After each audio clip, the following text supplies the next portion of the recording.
know. There he is, ladies and gentlemen, a Monday morning with the wonderful Jeff Jacklich. And you've been lamenting before we started the recording that it's raining again. Yes. And God dang it. I mean, maybe you're kind of the answer to global warming and all the dry stuff. I mean, wherever you go, JJ, it seems like you had the winter in Napa. Rain cats and dogs. The reservoirs are overflowing. Yeah. They're skiing until August, I think, in Mammoth. Wow. And now you go to Michigan to, great 5-month gig. And like you just said, you've been on the grass. You've been on the grass once in a little bit over a month. So Yeah. I think you're the answer to the whole. It could be. Maybe you just need to fly me around for 30 days some places and be like, what's going on here? Let me just show up. Yeah, you could be the cloud seeding guy. That's it. Yeah. Here he comes. Here he comes, folks. Jeff Eeyore Jacklich, Mr. Downer. That's right. Oh, man. Well, all right. Anyway. Well, listen, you can live vicariously through me. It's only going to hit 107 out here today in the desert. Thankfully, Nice. Thankfully, I'm going to Irvine today when we're done this morning. That's right. Got to play first round singles match tomorrow, so it'll be good to get over there and get a little 30 degrees less. Yeah, definitely. Anyway, so look, want to talk to you about the reality of tournament matches, league matches, even if you play a serious practice match where it's 2 out of 3 sets. And it just seems like there's always this little section in the match, even if you're controlling it, where there's some adversity. And it could be touch and go. I mean, I watched a lot of the French this week, both the guys and the gals, and even some of those matches where one player was just in control. There was still, you could sense there was that little moment, maybe at 3-all or maybe at 3-2 or something like that, where, hey, it could flip. It could flip right here. And then you would go through a series of maybe 3 or 4 deuce, add, that kind of thing, Right. where it's that moment of adversity that if you don't handle it right, and believe me, I mean, I've been the poster boy, maybe still am the poster boy for a lot of the mental dysfunctionality of the game. Right. And the mental gymnastics. Yeah, right. The Russian judge, Abel, 10. So there comes that time though where you face adversity, and I think so many matches kind of hinge or are dependent on how do you handle that adversity, and whether you're up or whether you're behind, how you handle adversity. And it's not the whole match, but it's certain chunks, right? And it may not just be one time. It could be several times. Oh, without a doubt. And I think sometimes we respond, we just overreact to those adverse times. And the old cliche is, we just get in our own way. We kind of derail ourselves. What's the other thing about? Well, anyway. So, what do you think? I mean, what do you think about this thing about how to handle adversity? And and I'm thinking more about when you're winning the match. Right. You've won the first set. Let's say you're up a break 3-1 in the second, and all of a sudden it starts to get sloppy. You miss a couple. Right. The guy hits a couple of lead cord winners. Right. And now you're down 15-40 at 3-1. Adversity is smacking you, boom, boom, right in the face. You seen that ad recently with a guy who gets heartburn? Yeah, with the big cheese or whatever it is. And they somehow animate it to where this big hunk of cheese is just slapping the guy around and throwing him all over the warehouse. Anyway, it's kind of like that. Yeah, I think, and sometimes it doesn't even take like a bad point or anything. It is just this internal thing that all of a sudden the voice kicks in, and there you've won the first set, you're up 3-1, And then for some reason you step up to the line to serve and you have this wave of like non-confidence. Like you question, maybe I should do this now. And then all of a sudden, then it just starts the rabbit trail. And, and the temptation then is to, do something different as opposed to, no, listen, just stay the course, do the work. And that's where you got to bring yourself back to, So it happens to all of us. It happens to me. Practice sets in real matches, practice matches.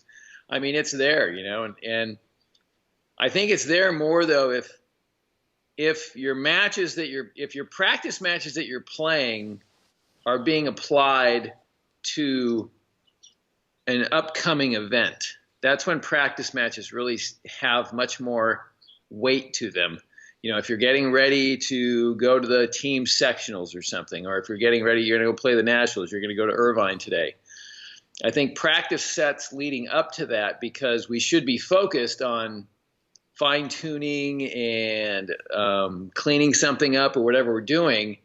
And so there is some self-imposed pressure about wanting to perform well and win. And so,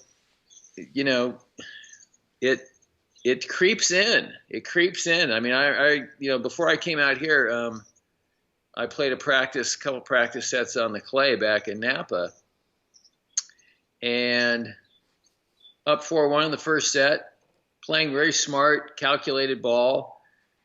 And then, I lose the first point of the game, and all of a sudden I get this like I'm not confident.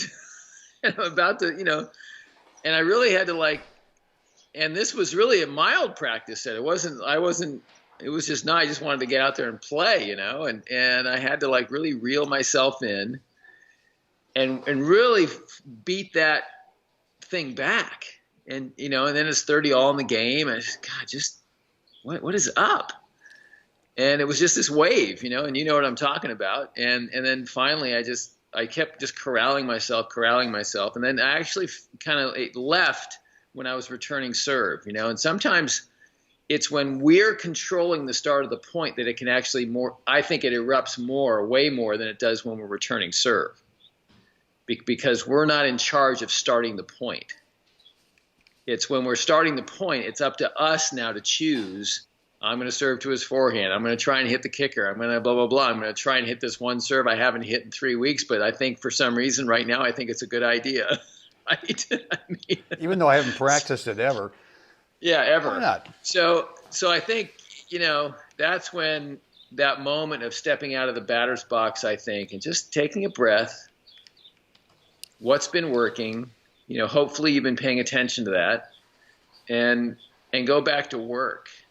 And I think if you're let's say kind of unseasoned in what journeyman tennis is, doing the basic work, the first serve, first volley, first serve, first shot, serve plus one, I think you can spiral into a world of hurt. Yeah.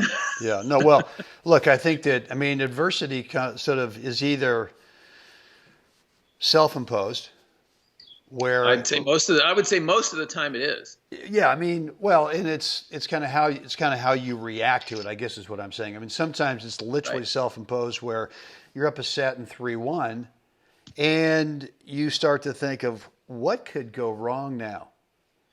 And the other voice goes, well, let's have a long-term conversation here, because Right. there's a whole bunch. Where do I start? And that's one way, right? And so I think that, as soon as you hear that voice, or you ask yourself that question, or you start to take your foot off the accelerator, you've won a first set. Let's say you won the first set 6-2. You're up 3-1 in the second. You're rolling. And too often what happens, I think, at that moment is players do not trust that Right. this can keep going. And so they take their foot off the accelerator in terms of, hey, dude, could you just maybe kind of give me the rest of this thing, because it's 6-2, 3-1. You don't really have a chance here, do you? And the next thing you know is you've self-imposed this adversity. Sometimes you're up 6-2, 3-1, and then the horn in the car in the parking lot right next to you goes off, and that could be adversity if you if you allow it to be. So it's really how you react. And to Right. me, I mean, I've had that happen. I mean, not a whole bunch, but it's happened often enough to where you just kind of go, this is life. This is just what Right. we do, right? And you Right. just And I you think that particular kind of thing, when something external is at the court, that you have no control over, and you're not going to go off court and find the person who has the key to the car. right, That's not going to right. happen. Is that, can you be the one who simply walks back and sets up and gets ready, That's right. and let the other guy spin out of control, or other gal get all up in a tizzy, and you just stand there ready to serve or stand there ready to receive? Right. That's right. Come on. That's right. Well, and then I think the other situation is literally you won the first set 6-2, you're up 3-1 in the second, and you're serving. And now all of a sudden the guy he's trying to get you've hit a beautiful approach, And the first point of that 3-1 game, beautiful approach, skidder, slider, that backhand, it's like this is what I've been working on. And the guy is going to go up the line and shanks it for a topspin lob winner. Okay, Right. love 15, right? You're a little Right. like, you don't really do it. Oh, okay, fine, little lucky thing. Right. And then the next thing you know is you hit a really good first serve, and the guy just, fights it off, and it's a little dying quail let cord winner. Yep. Love 30. Here we go. Now the adversity starts in terms of Right. what can you start telling yourself right now that, well, I figured this might, well, okay, here we go. How lucky can this guy get? And it's just one of those things where it's just life on the court. It's reality. And you have to learn how to deal and accept adversity. And what's worst case? Worst case is you get broken and he's serving a 2-3. Well, I'd rather Right. be up 2-3 ahead, Without a doubt. than him having to hold. So you're going to be Yeah, okay. totally. You're going to be okay. Yeah, I think so. I think that's the the mindset is you start to project, oh, this is, What's here we go next? again. Right. Here we go again, Yeah. right? And once you start to project, then it really gets difficult. I think watching, Team in the semis playing Djokovic was just a great example of somebody that just kept it together. And he definitely had his, he wavered there in his first two match points. And you could see, neither one of those balls weren't necessary to hit a slice. And he missed, because literally he misses two backhand slices. And that's like your bread and butter security blanket, put a ball back in play, ball, and he misses two in a row. And you could just see, like, what the hell are you thinking? And, and then he battles through that, though, and he ends up, turning the ship around and getting back in position again, holding serve. So that was good. And so in the close-ups of him, I thought was great when they showed at the end of points, and, he just missed, and you could see he was like that. And you could see him just like, again, like mid-stride, like stop, take the breath, give me the balls, and then move on to what's the job.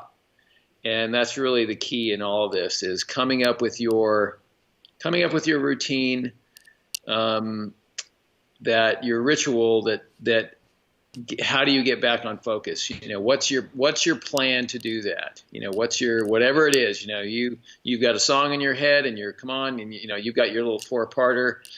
And I think, I'm going to circle back again. We've talked about this in, probably quite a few episodes now, but I think for our gold ballers out there, reading is important. Alan Fox, Jim Lohr, whoever you connect with, in what should that be and how do I get myself back on track. It's great to have the knowledge in your head. It's even better, though, if you actually go out there and practice it. So that should be your focus when you go out and play a practice set, is don't worry about what you're doing in the points. That's not what today's practice is about. Today's practice is literally about all the in between the point stuff. Right. Yeah. So don't care. Again, you can't care if you lose the set 6-0 because that's not what we were practicing today.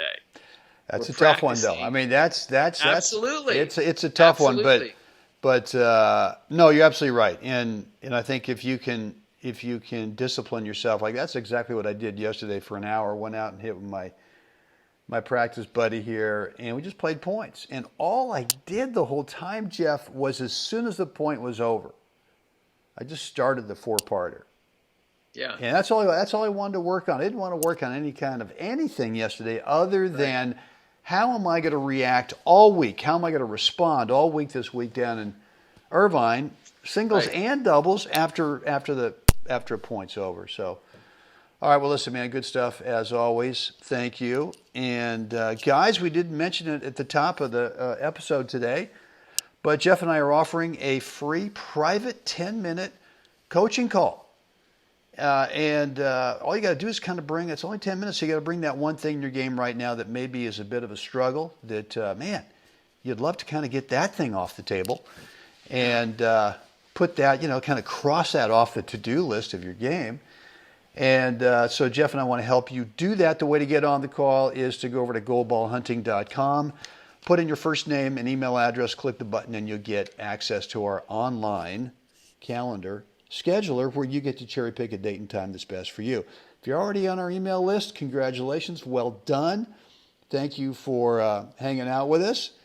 And every one of our emails has got a link that will take you to that online calendar scheduler. So don't be shy. Step up and let's chat. It's private. We don't record it.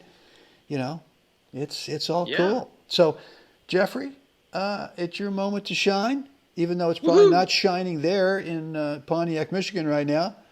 I'm just living vicariously through the window at your place there in Palm Springs, seeing the sunlight come through, I mean, I went out this morning at, 6:20 with a cup of coffee and sat in the back, because if you go out in the front at 6:20 in the morning with a cup of coffee, it's already too hot, it's like 81 and the sun is just, and I'm going, man, I'm not even awake yet and it's way too early for this. So you're sitting out there. We got a little, I guess it's a pond back here, not a lake.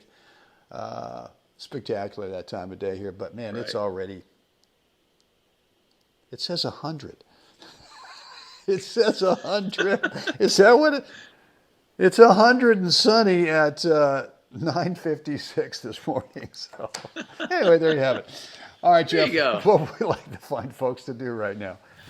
Like us, share us, please subscribe, and let us know what you think. Guys, get out there today, and if you get out, literally out there today, hydrate. Please hydrate. Yeah. Because you're going to want to help someone else have a spectacular day. Jeff will do this again tomorrow. Yee! Can't wait.